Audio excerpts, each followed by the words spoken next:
I am the last person I ever thought would be recording a video like this, okay? I used to think Christianity was extremely closed-minded, archaic, all of the things. I wasn't raised in a very religious household, but we were a very political household that was always very left-leaning. In college, I was a women's studies major as well as an English major. I don't want to get political during this video, and I won't be getting political, but just know that before 2019, 2020, I had a completely different set of belief systems. And when your belief systems are radically turned upside down and shifted, it changes your entire life. In the midst of some things that happened in the 2019 to 2020 area, including a near-death experience, obviously the pandemic and the world shifting, I had a few emotional rock bottom, some really destabilizing events happen that I believe led me to re-examine everything I thought I knew and believed. I experienced this profound rebirth. I experienced Jesus in a life-changing way. Finally embraced him as the true God. So I went from somebody who could literally tell you your entire astrology birth chart to walking this very narrow path.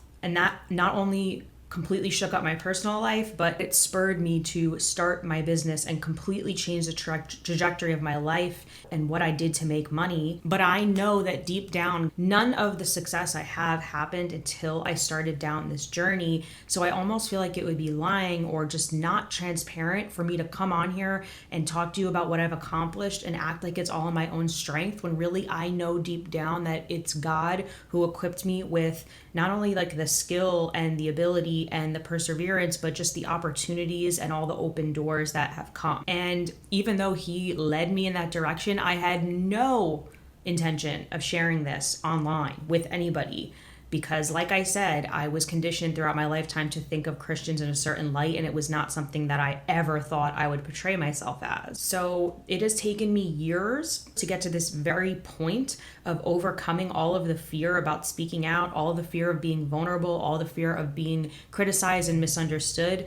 Everything has culminated to this moment where I'm finally recording this video. And as you listen to my story, I just want to remind you that if Jesus can do what he has done in me, despite where I have been and what I have done, it is possible for you. You don't have to have your life together. You don't have to clean your act up. You don't have to be, this picture perfect before and after to come to Jesus and let him heal your life and change your life and lead your life. So let's get into it. So my life before becoming a Christian was kind of just this never-ending search for healing and wholeness that somehow always eluded me. I grew up middle class, but things were a little bit different because I'm first generation, parents aren't from this country.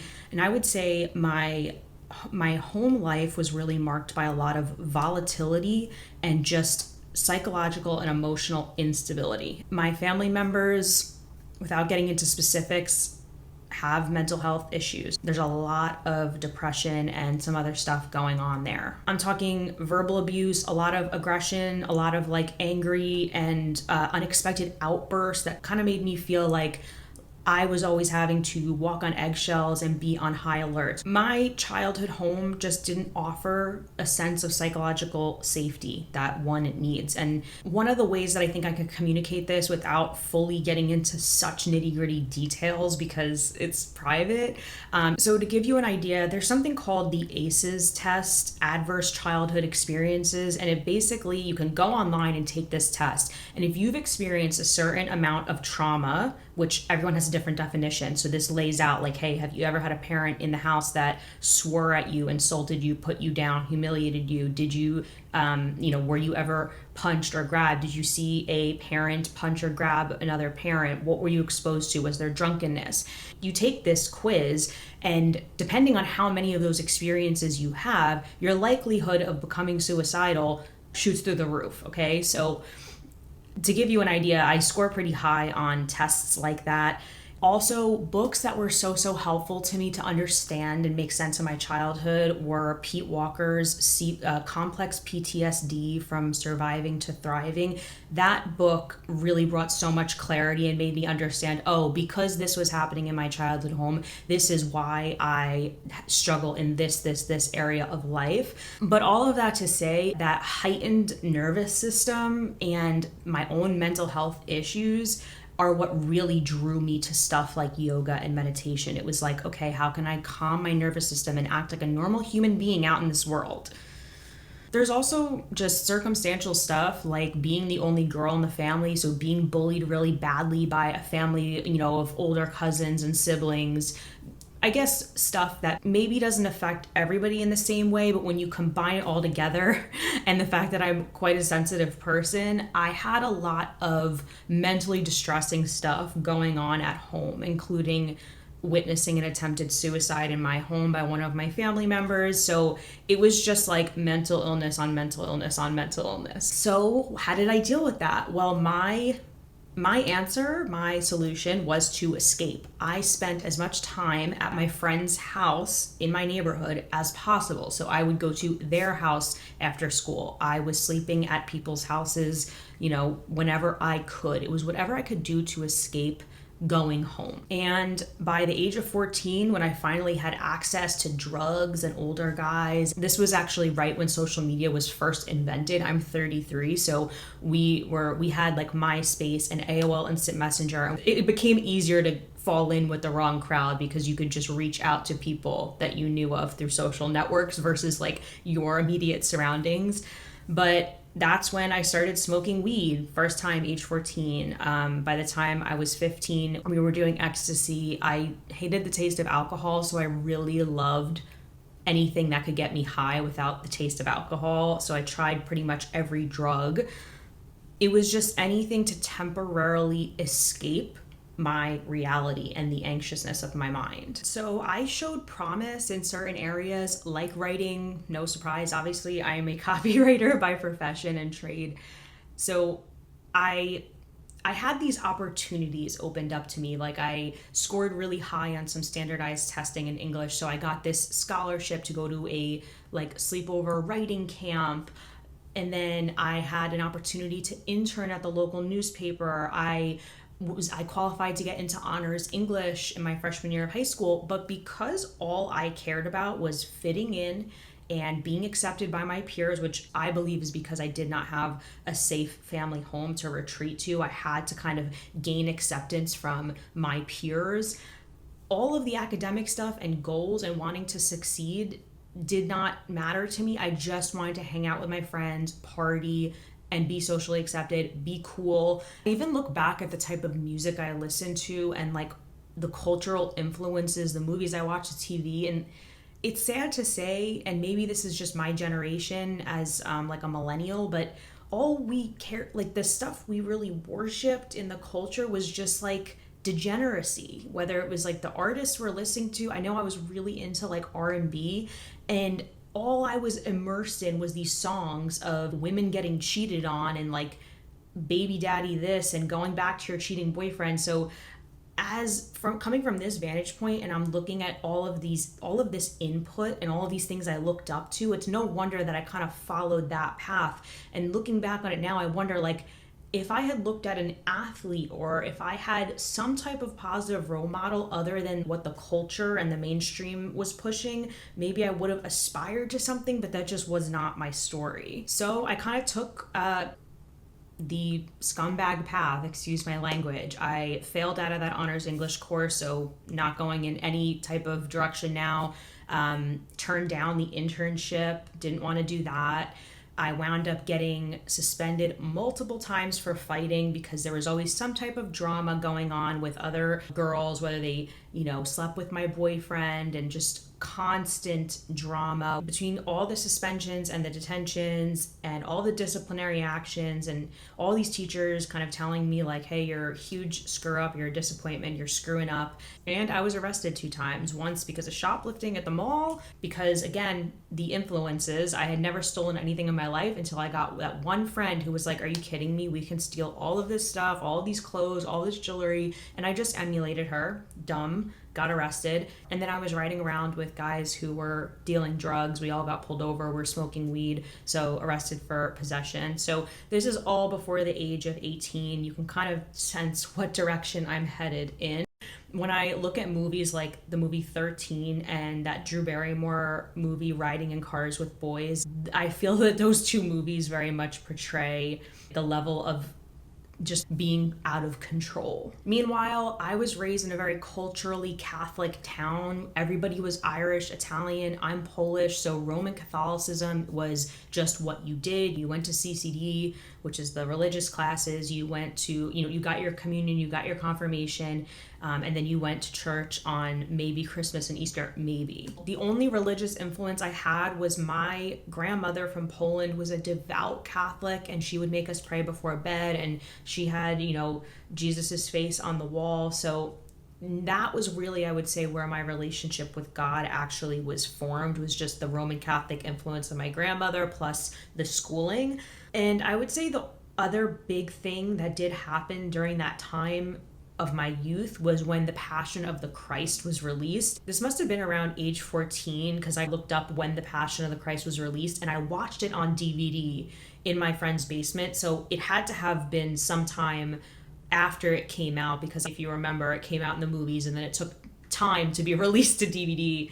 So I remember watching the crucifixion of Jesus acted out, and I think that was the first time it actually struck me, okay, like that is what happened to Jesus.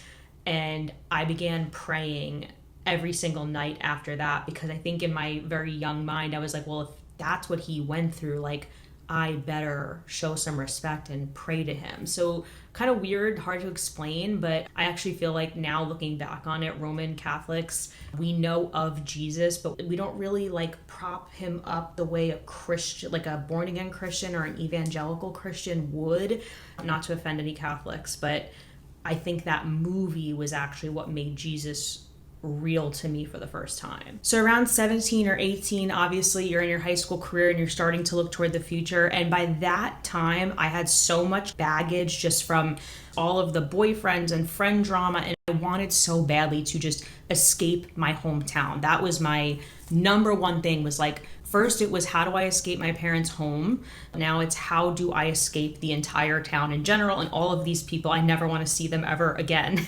So I got into college in New York City, and my reason for going to New York City was, number one, it was very different from the suburb of New Jersey that I grew up in. Like, I grew up in a town where you needed to travel by car 10 minutes to get to your friend's house. A grocery store was 20 minutes away. So we used to call it like Farmville. I hated that, and I wanted kind of like a bustling city environment. I was also heavily influenced by Sex and the City, and that's still something I'm torn about today, because I love the writing on that show, but I really credit it for being so misleading and so deceptive, because I think it got a generation of people to go to New York City and think they were going to live a certain lifestyle, and then once you got there, it was like, oh, that's actually a lifestyle that can only be afforded by people who are in the top tax bracket, not a freaking 18 to 21 year old who's broke. So very misleading, but I really like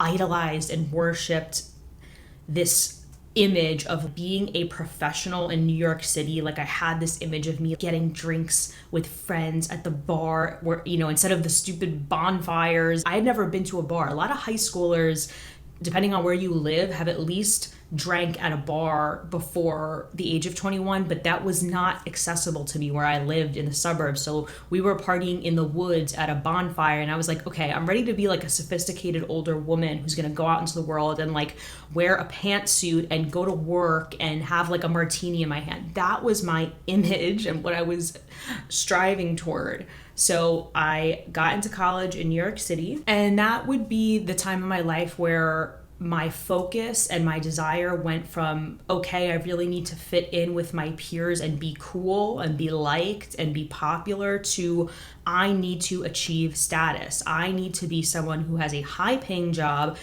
I need to afford to live on my own, because I'm never coming back to my parents' home or this hometown. And the way I will get that is by becoming successful. It's like, if I make money and I get a good job, I can leave all of this behind. That will heal me. That will make me whole. And during this time, I did wind up seeing my first therapist. What we know about mental health right now, it's actually jarring, because none of that stuff was accessible when I was that age. When I was like 18 to 21, yeah, you could Google some articles, but now it's everywhere. You don't have to search to find out like, oh, I have this mental health, or I have this behavior. I knew enough that I needed to see a therapist. So I saw one when I was like maybe 20 years old, but I just don't know if I was mentally ready to even start opening up about what I had gone through. And also I don't think I was aware enough to even understand why I felt what I was feeling. So I think it was a little bit too early in my healing journey. I did not connect with this therapist, but what I did wind up doing was numbing out with food and alcohol. So those were my vices. Like I would binge eat at night. I would drink really sweet drinks, sangria, margaritas, anything with kind of like that sweet taste. And lo and behold, I gained 15 to 20 pounds. So I already had really low self-esteem, and now I'm out of college. I'm unleashed into the real world. I'm medicating with food and alcohol. I look swollen, and I have 15 to 20 pounds of extra weight on someone who's 5'1".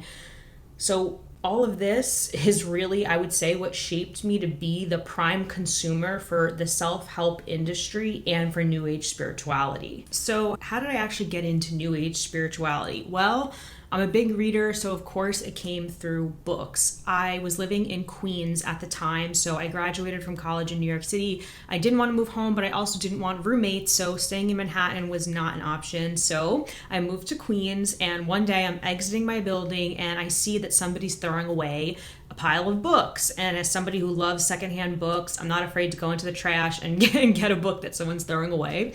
And it wound up being The Secret by Rhonda Byrne, The Charge, I think it's called just Charge by Brendan Burchard, and then Deepak Chopra's 7 Laws of Spiritual Success.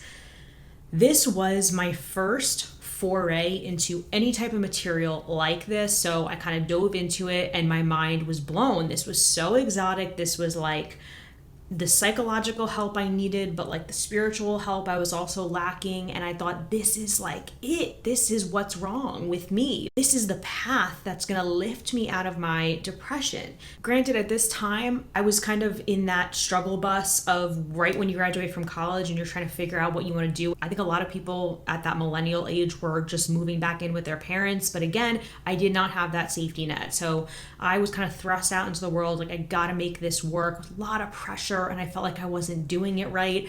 I had all of the student loan debt. That reality finally hit me because, quite honestly, when you're 18 and you sign that paperwork, and even though my mom took me aside and said, this is what you're signing up for, you will be held responsible to pay this money back, you have no idea. You don't really have a concept until you start paying bills and your rent, how much you actually took out and what it'll take you to pay it back based on your measly postgraduate salary. So I was like, wow, I owe a lot of money. Wow, I'm not making a lot of money. Wow, my rent is extremely high. And to top it all off, I was fired from my first job. I was like an administrative executive type assistant for a nonprofit. It was the worst fit. I'm not even good at administrative tasks, so why was I hired for that? I don't know.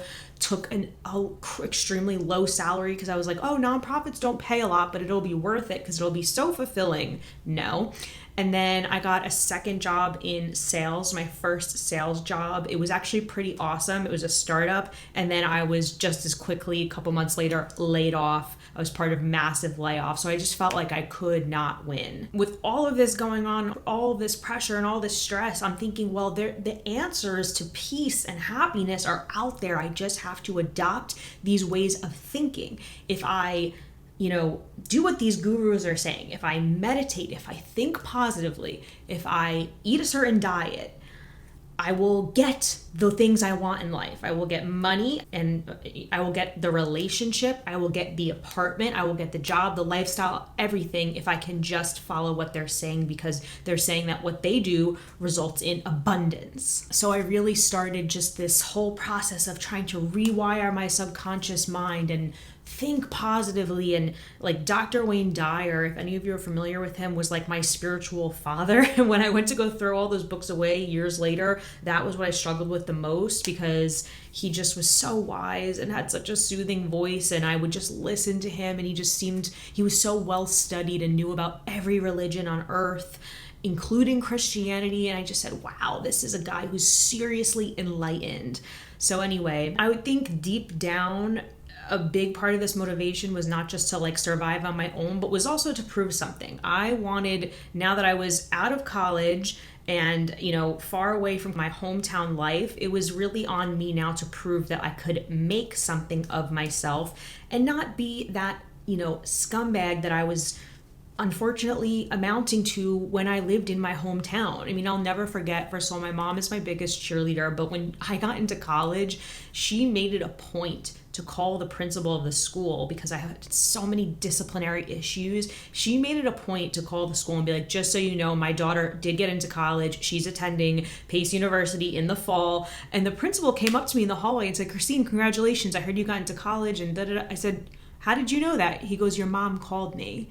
So even my mom knew that people were like really expecting the worst of me and didn't expect anything of me and probably expected destruction and for me to be hanging off a crack pipe based on my behavior in high school. So I felt like I had something to prove. Like, I'm not going to be that loser that you have made me out to be. Now, around this time, my best friend since childhood had attended something called the Landmark Seminar. This, for my OGs who are like, 40 and up, might have known this program as EST, E-S-T, and they rebranded to the Landmark Seminar.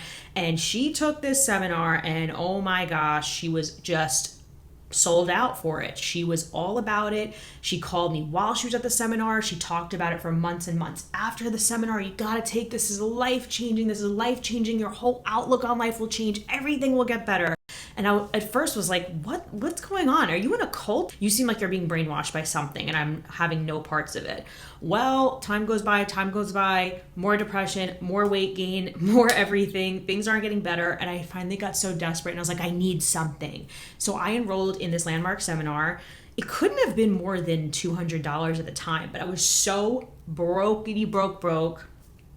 that I kind of spent like the last of my money on this, which in a way worked to my advantage because I was like, I know I can't afford to do this. So I'm going to go there and I'm going to stay the whole weekend and get what I came to get out of it. And what Landmark is basically like a 3-day seminar from morning until night. And you basically sit in this room, in this conference room in New York City. They have it all over the world, but I was living in New York. It was next to Madison Square Garden. Comment down below if you've attended the Landmark Seminar.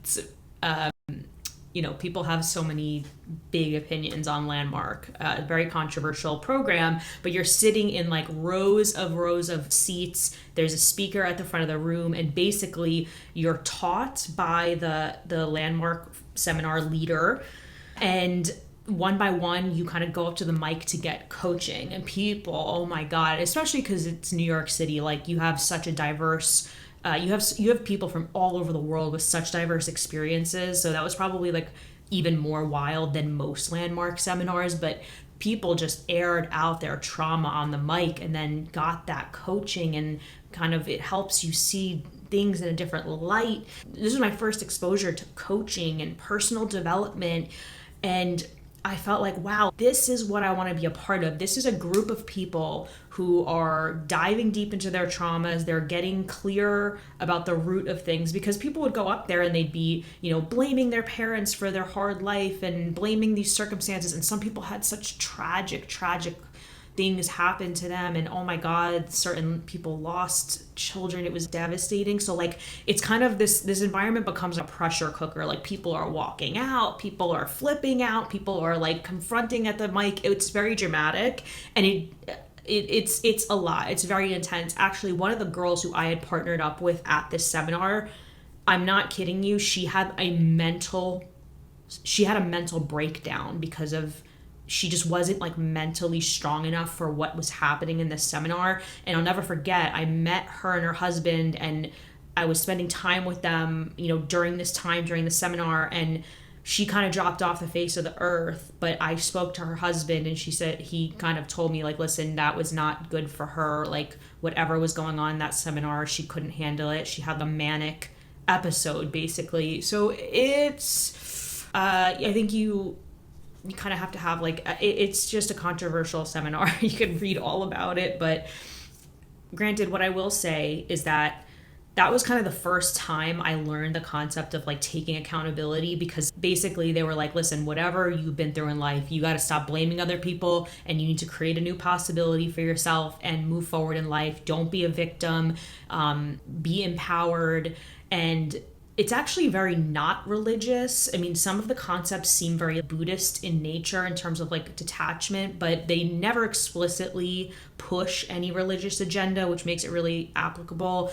I think that helped me grow a ton. I don't regret taking it, but I would say it set me on a path. And that's sometimes what happens, is that seemingly innocuous things, seemingly harmless things that are helping us in the moment do open doors. And you're gonna see what I'm talking about in a moment. And so it began. I started studying yoga, Kundalini yoga, transcendental meditation, breath work, healing crystals, chakras, manifestation. I invested in, and I have my list here, conferences, retreats, seminars, astrologers, psychic mediums, endless yoga and meditation classes. And you know those yoga classes, especially those hot yoga classes, they are cool, $30 per class. So I read all of the Hay House authors, women who were healing cancer with green juice and positive affirmation. And then ultimately I went to Costa Rica to become a certified yoga instructor. And that was when I was finally exposed to the religious text. And that's why when I have this conversation about yoga, everybody likes to squirm and say, ooh, is yoga really that bad? I don't bring religion in. But if you are a certified instructor and you learn to facilitate yoga with for other people, you learn the religious text. It is not an activity that can be divorced from its origins, which are religious and spiritual, and it's a belief system. So we were reading, let's see, the names of these texts. The Vedas, the Bhagavad Gita, Yoga Sutras of Patanjali, and you have to learn all of that to become an instructor. So then on August 17th of 2019, we'll never forget that day, I had a near-death experience. I had kind of a freak accident in a body of water when I was stand-up paddleboarding, and I'm actually going to just read to you this part of my testimony so that I don't have to recall every memory from the top of my head. So on August 17th, I almost died in a paddleboarding accident. I was swept under a floating dock by a strong current in the Navesink River, and I became trapped underwater, and the Velcro leash was holding me in place, and I was submerged underneath the dock. As I struggled to hold my breath, a few thoughts raced through my mind. My mother's impending heartbreak, getting the call that I died, the triviality of my life issues, and the stark realization that I was utterly alone and nobody was coming to save me. But by God's grace and sheer adrenaline, I managed to free my ankle from the board leash and swim out from underneath the dock and climb back on top of it. And I was sitting on top of this dock, bleeding and hyperventilating, and literally across the Navesink River was a church with a cross on top of it. Mind you, I'm all bloody. I had to literally go to someone's house and ask them to like hose me off and bandage me up because my body was pushed up against the underside of this dock. So very jarring. I was just very shocked at what had just happened. I had come so close to death. And I looked at the cross and I was like, oh gosh, I think God's literally trying to kill me. Like, first I like lose my best friend, super painful, feel so betrayed and so alone, and now this. So fast forward, I'm kind of trying to make sense of life at this point. I know life is shifting. Like, I have this new lease on life, this new outlook. I'm like, wow, everything I care so much about, like all this trivial stuff doesn't really matter. But so like, what does matter? I don't have this friendship, like people I thought were in my corner are not. What am I doing, right? So now it's around the time of my 30th birthday. We're in the middle of COVID, and I threw a birthday party and at like a restaurant, and I don't like throwing events. I don't throw events. I'm introverted and don't like it, but 30th is like, 30 is a big year. So I had this brunch and I'm trying to organize it, and obviously I'm worked up. I'm like nervous because I don't like throwing events. And interestingly, one by one, all of my friends started to drop out. Like, they all RSVP'd yes, they put the deposit down, and they all one by one after RSVPing yes was just like excuse after excuse about why they actually weren't coming. Sorry, can't make it. And I felt like this was such a punch in the gut. And before you're like, girl, this is like a birthday party, please, like, there's bigger stuff going on. I know, but I just think where I was at in life, this kind of shook me because this is a group of friends that I invested so much in. I was, traveling hundreds of miles by car to visit them. I was flying to their weddings, flying to the bachelorette parties, coming to the bridal parties, coming to the baby showers, whatever. And when you invest that much time and you kind of put yourself out there in that way, and then you do one thing and expect it to come back, and then all of a sudden it's like everyone is busy or has an excuse, it was very disappointing. Again, it's a reevaluation moment. And I was like, wow, like I can't rely on anyone. I feel so alone. And now from where I am now, I almost can't believe that I was so reliant on people and friendships, because I'm so not, that is not part of me anymore now that I am where I am. And we'll get to that in a moment. But like, I don't think I would even expect anything from anyone to that extent where I'd be so devastated. I think we all know that expectations can really let you down, but it's actually so hard to believe that I took this so personally, and it was so sad for me, because now I just don't even look to people in general to show up for me in that way, but we'll get to that. So between the friendship breakup, the near-death experience, now I'm losing a whole other portion of my friends. It's like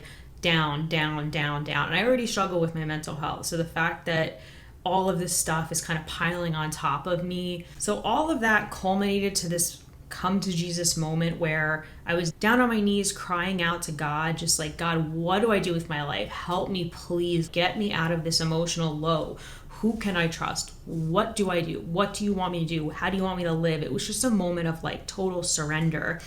And for some reason, I had this realization, had this thought, and I felt this urge that it was time to throw away everything that didn't have to do with God and didn't align with Jesus and his path. And that meant the Buddha statues, that meant all the podcasts, it meant an entire 10 years worth of books that I invested in on my bookshelf. I don't like throwing away books, but nevertheless piled them all in a pile and was ready to throw them all away. I don't know what was necessarily urging me to do that, but I just felt like, okay, I got to get all of that away from me and focus on something else, something true. And my boyfriend, who's now my husband, like thought I was having a manic episode. He's like, why are you throwing away all those books? What's going on? But I knew that I was seeing the light, that I had to give up everything that was keeping me distant from him. So at that rock bottom moment, I finally admitted to myself, I need more than an impersonal universe to guide me through this life. I need a personal relationship with God.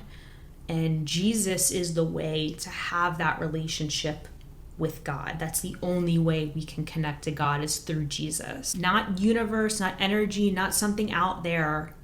A relationship in my heart with God's Son, Jesus. And while I had walked into a few mega churches here and there, and I used to listen to some inspirational sermons on YouTube here and there, I was never fully committed. I never decided to walk that narrow path and be exclusive with Jesus. But that day, I suddenly felt this conviction that I needed to stop playing both sides. It's like you're in or you're out. Decide what you believe in. And I'm going to put this verse on the screen from 1 Kings 18, but it's like, choose a side.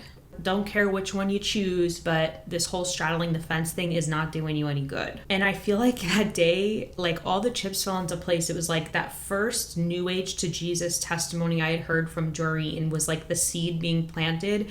And then all those like really rock bottom low experiences were like watering that seed. And finally it culminated in, oh, okay, we're doing this. We're all in. We're sold out for Jesus. This is the path you're going to walk. And I had no idea what that path meant. And many Christians don't when they make that profession of faith and they commit and go all in. You really don't know what you're getting into. But I was ready for some reason. I knew deep down in my heart that was the direction. So I just want to share with you the aftermath. I mean, obviously, if you've ever watched my channel, you know that I started a business. I became self-employed, finally escaped my soul-crushing 9-to-5 job, started my digital products business, and have been self-employed for the past 4 or 5 years. But I do want to just focus more on the inner changes, because you can listen to my story about how I broke into freelancing and I teach all of those strategies. I have a heart for helping people escape miserable 9-to-5 jobs and do something that's fulfilling. So yes, amazing. I started a business, but I want to talk about what happened on the inside, because one of the best gifts that I've gotten is just inner peace that comes from simplicity. Because when you're not chasing all of these highs, whether it be like the next ceremony, the next cleansing, the next new moon, all of this new age stuff that kind of keeps you on a hamster wheel, and you just open up the Bible and say, wow, there's an instruction manual for life that we can follow, you have a peace of mind that you're on the right track, and it helps you navigate. It also really has given me this discernment, because instead of blindly soaking up the advice and trying to emulate these gurus or people online selling business advice and life advice and relationship advice, now I'm looking at everything through this filter of like, well, what are your values? Your advice might not be a good fit for me. So I used to really just like blindly soak up whatever a coach or a mentor was telling me about how to live life. And now I just have a discernment there. The other big thing that God has done is really helped me kick these numbing habits. So I have been sober for 2 to 3 years. I don't drink any alcohol anymore. And that was like spontaneous sobriety, where I just literally said, this is not doing anything for me. And I stopped drinking entirely. I feel like that could be a whole other video in itself. And I also feel like just the numbing with food, even though it's something I still have to put attention toward to really control, at least I'm able to maintain my weight and not eat myself into oblivion. So that addiction has kind of, those chains have been broken off me in that way. There's also something really edifying and peaceful when you are out of the self-help trap of like, you need to reach your full potential in life. In the self-help world, they're basically telling you like, unless you make certain amount of money, unless you reach certain amount of goals, you're not doing what you should be doing in life. You're not reaching your full potential. And a lot of those messages don't hold the same weight with me anymore, because I'm not really measuring my worth by those materialistic or worldly goals, because we just know as Christians that there's people suffering who are not getting monetary reward.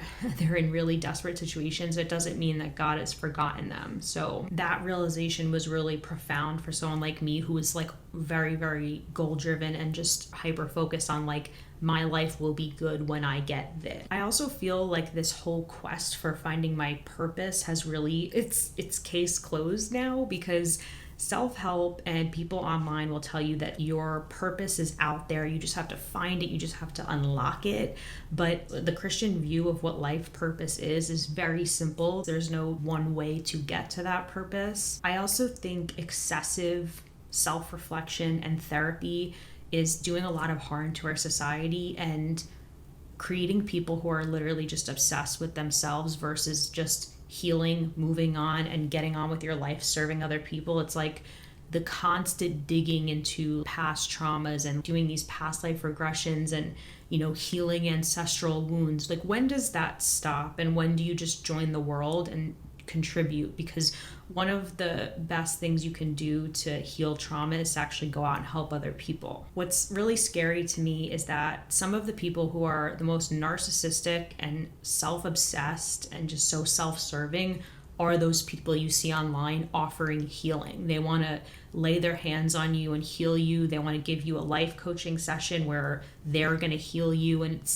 it's not only so prideful, but it's like really damaged, deeply damaged people who have not even begun to get the root of their own issues are going out there and claiming that they can help you, help me. And as someone who had trauma, unfortunately, I was very drawn to stuff like that. One of the biggest gifts of this journey has been no longer seeking my worth and validation through stuff and relationships and just temporary things here on this earth. While relationships are obviously one of the best parts of life, you're going to be disappointed if you invest so much into other people versus your relationship with God. I really broke my own heart so many times by expecting this validation and emotional fulfillment from people who were not going to give it to me. And as you progress in the Christian journey and you learn that your sins were forgiven and that you're such a flawed person, but that God is still good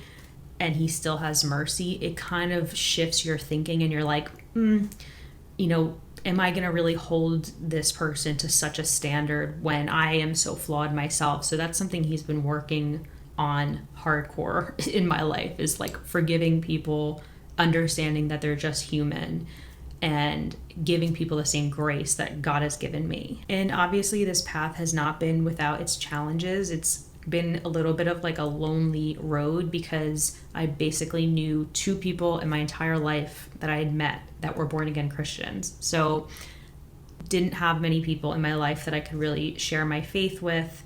It's been a constant journey of trying to seek out those connections because my entire life was just secular.